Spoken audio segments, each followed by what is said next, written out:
Sementara itu, Saudara, peningkatan pelayanan PLN mendapat apresiasi dari Ombudsman RI Perwakilan Aceh, ditandai dengan berkurangnya laporan pengaduan masyarakat tentang pelayanan PLN Aceh.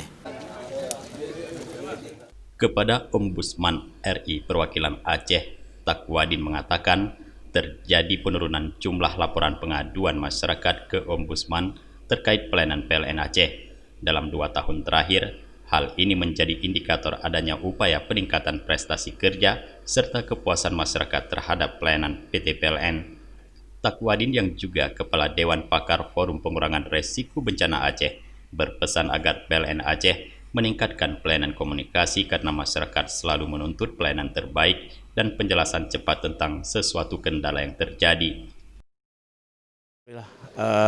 Kami bandingkan pada masa 2019 dengan 2020 dalam database Ombudsman, pelayanan PLN Aceh semakin baik.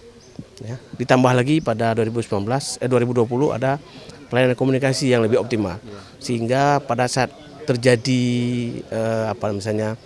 mati listrik, itu langsung dikomunikasikan. Kenapa listriknya mati? Nah, kalau sebelumnya kan tidak pernah diberitahu, sehingga masyarakat tidak tahu dan tidak mau tahu. Nah, dengan diberitahukan, diinformasikan ini ada patah tiang, ini ada tumbang pohon, ada badai, karena ini kan masyarakat bisa maklum, masyarakat bisa paham. Inilah pentingnya komunikasi. Jadi bicara pelayanan publik tidak cukup dengan hanya pelayanan teknis, tapi juga pelayanan komunikasi ini juga penting. Dan dalam Undang-Undang Pelayanan Publik, komunikasi informasi ini bagian daripada pelayanan yang harus dilaksanakan oleh penyelenggara pelayanan. Saya kira 2020 ini PLN sudah mengarah ke sana sehingga menjadi lebih baik.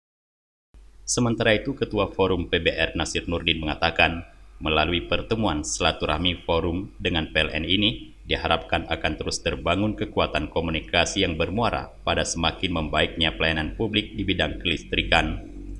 Pertemuan ini berlangsung di salah satu lokasi wisata kuliner di Kota Janto Aceh Besar yang masih termasuk dalam kategori zona hijau pandemi COVID-19. Dari Aceh Besar, Tim Liputan Aceh TV melaporkan.